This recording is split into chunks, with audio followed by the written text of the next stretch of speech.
Everybody, Dean Colera, IT recruiter at SRE Staffing. Just wanted to do a job search video. Hope everybody's having a great week so far. Hope if you're in job search mode, you're putting yourself out there. You're meeting with the right people. You're getting yourself in front of people, whether that's on the phone or in person, face to face, whatever the case. I did a little freestyle there. What I want to talk about today, actually, before I get to that. Just a reminder, if you haven't read it already, I released an article. I believe it was on Monday, regarding how to creatively follow up. So make sure you read that article. I know a lot of you. A question I get pretty frequently from job seekers and candidates is, Dean, how do I follow up without coming across as repetitive or lame? Like, what else do I say other than, do you have an update? Do you have an update? Anything new for me, or that kind of thing. So in that article, I expand on a concept that I kind of touched on a previous video, and I call it creative follow-up. So make sure you check out the article. I'll put the link. If you're watching this on YouTube, I'll put it in the video description. If you're watching this on LinkedIn, I'll put it in as a comment below. So today's topic, I'm going to talk about networking events. What to look out for, how to handle professional networking events. So this topic was kind of inspired because I met with a job seeker today, and she was telling me that one of the strategies she's employing a lot of during her job search is attending professional networking events. So my take on professional networking events, I mean, they're definitely a great place to connect with people.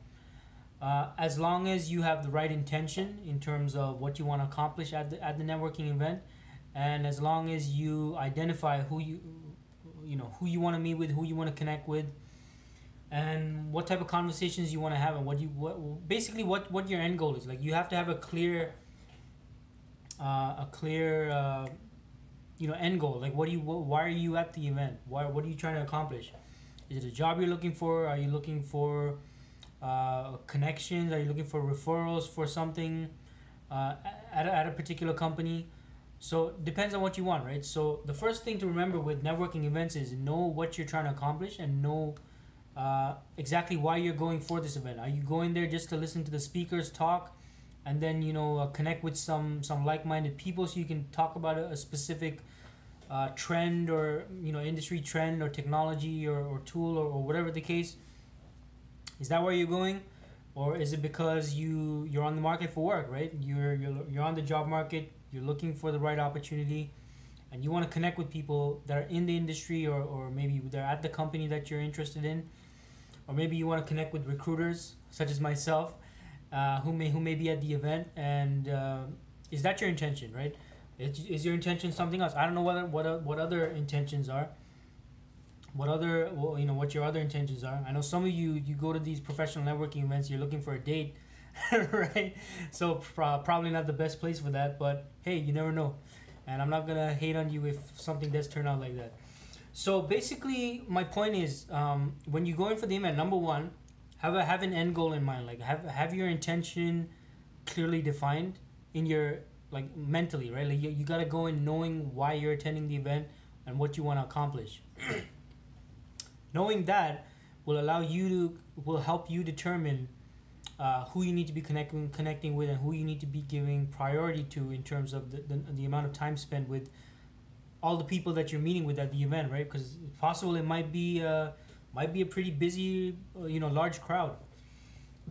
Smaller events might be obviously easier to handle if there's a handful of people, right? Like 6, 7, 10, 15 people, that's pretty easy to kind of manage.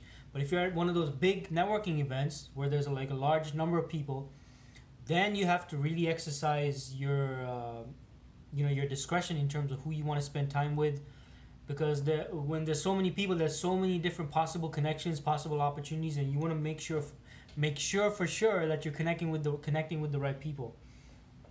So now here's a trap that a lot of us fall into when we're at a networking event. Well, a couple of traps. And I'm not just throwing these out there. These are mistakes I myself have made in the past, right? And make sure you're not making similar mistakes, so that you can get the most out of the networking event. Uh, Firstly, not going to the right networking events, going to random events that professional networking events. With if you're going in with the intention of connecting with people in the industry, or finding a job, or you're on the market, etc., etc., you want to make sure you go to the right networking events. Going to If you're I don't know, if you're going to some event where they talk about, I don't know, sports or soccer or something like that, guess what? Everybody's going to be interested in sports and soccer. And maybe you might meet with someone who can later on help you out in your job search or whatever the case.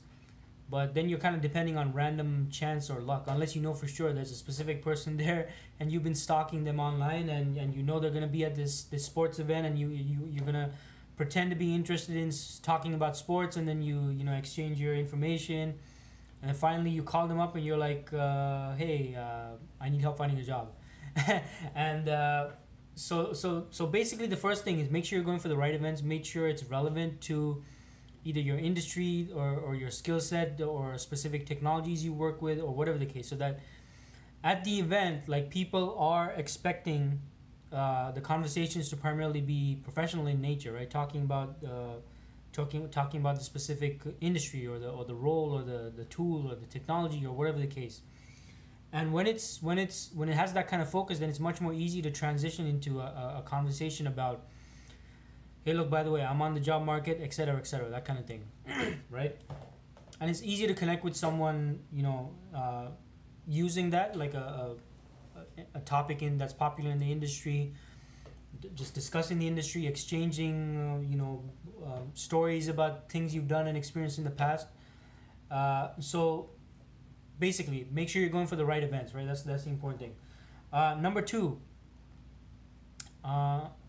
basically, like, if you are going for an event, and this is a mistake I've made myself, especially if you might be a little shy, and you're just starting to go out to these networking events. It feels a little, overwhelming that you might not know even anyone at the event, and what happens is you end up, having a friend tag along with you, a friend or a family member, or whatever the case.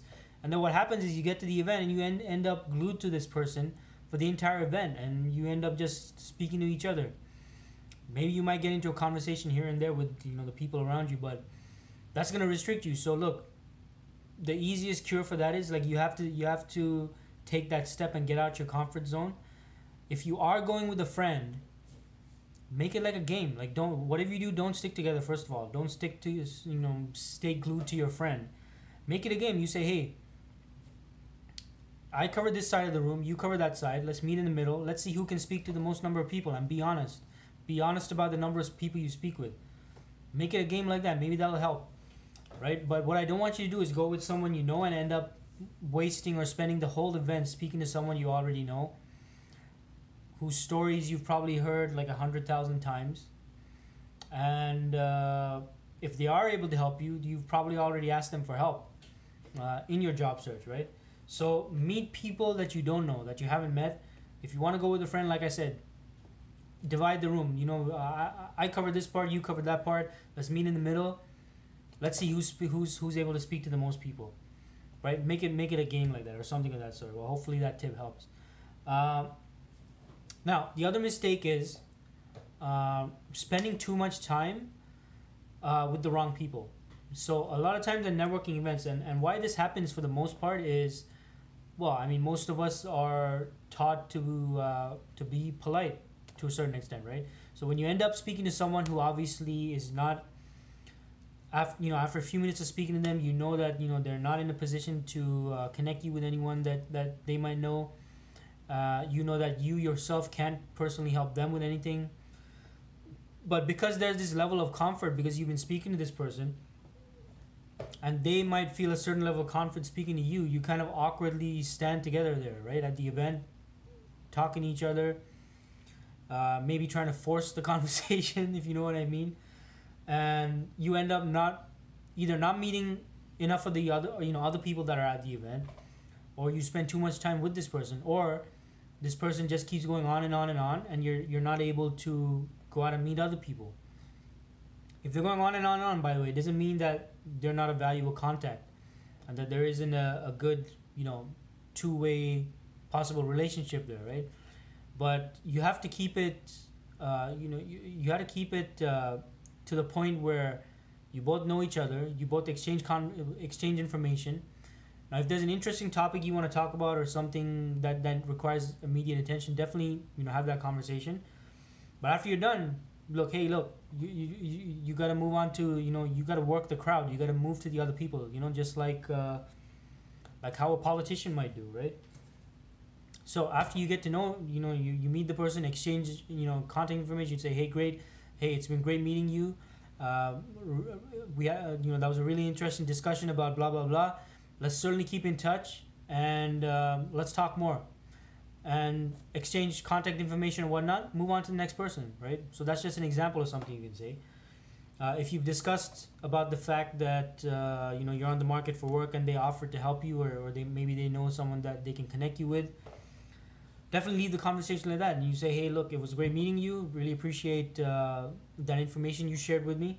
I will follow up with you after the event, and I really appreciate if you can connect me with person A at company ABC, and I'd really appreciate that help.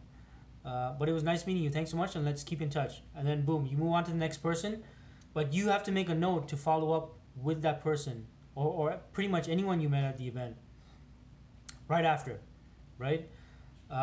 Because especially if it's a big event, people are going to be meeting a lot of people, so definitely make sure you strike while the iron's hot. So which brings me to the other mistake: people connect with people at the event, but then after the event they don't follow up, they don't keep in touch, and guess what? When you meet a lot of people, you forget. Even I forget. Anyone forgets. It's a human thing. It's nothing personal, right? So, and that might be the case. So make sure you reconnect with them as soon as possible after the event, and just connect again, and and continue the conversation, continue the relationship from there. Maybe even set up a meeting, right? So you have to kind of rank, which brings me to another point. You kind of have to rank all the people you meet in terms of where is the greatest exchange of value here, right? And it's not just only about who can help you, but remember, it's also about who you can help as well. Because it's kind of hypocritical for you to say, okay, who can help me, and give priority to those people. And then in turn, there's other people out there who might need your help, and they're reaching out to you, and you're like, oh no, I'm busy, and whatever. Now that being said, if you obviously your time is important, right? But do make every attempt possible to set aside time to help other people as well, right? It can't be just about you as well. And the ideal situation is that it's kind of a give and take kind of thing, where you need help from a specific person, and they also need help from you regarding something else. So that's the ideal. But even if not, meet up with people who you can help, and of course who can help you.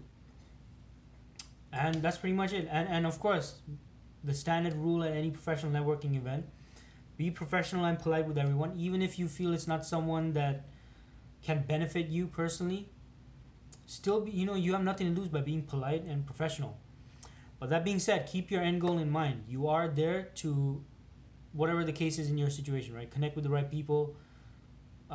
Connect with peers to discuss a certain trend in the industry. I don't know what your intention might be. In the context of my videos, of course, is job search.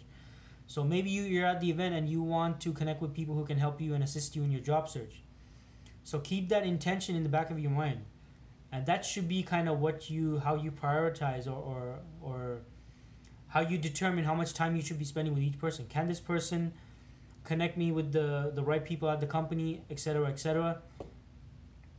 And in the same vein, is there any way I can help this person as well?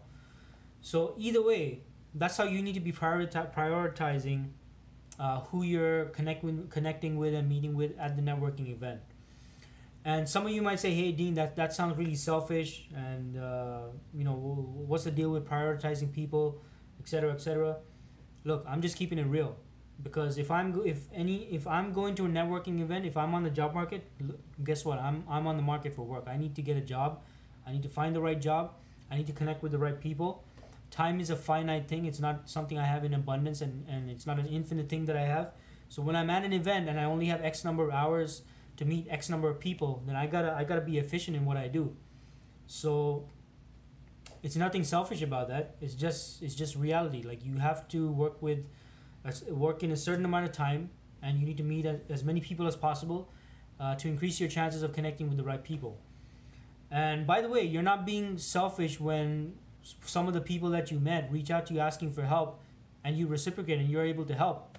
And that's what you should be doing. Like, you shouldn't be going in just only for the sake of seeing who can help you. Like I said before earlier in the video, take time to meet up with people who might need your help or advice, and if not in person, at least on the phone, right? So those are my tips for networking. So hope that was helpful for all of you watching. Again, have a clear intention of what you want to accomplish at the networking event. Who do you want to connect with? Who wants to connect with you?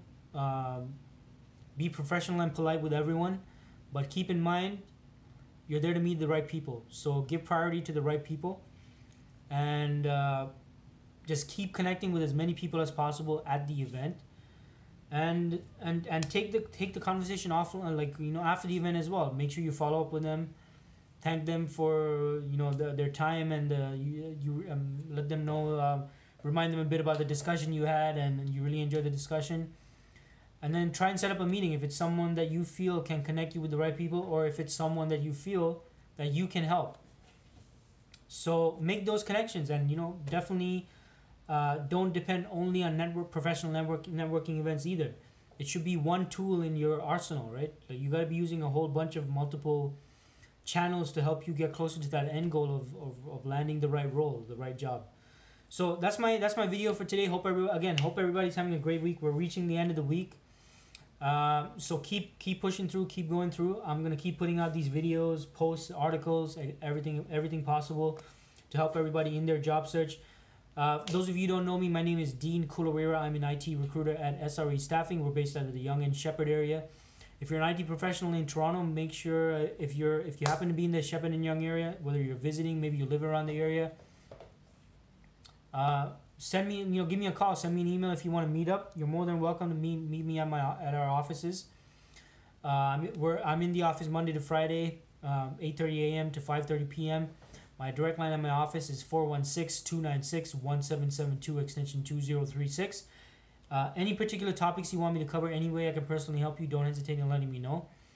And that's about it. And thanks so much for watching.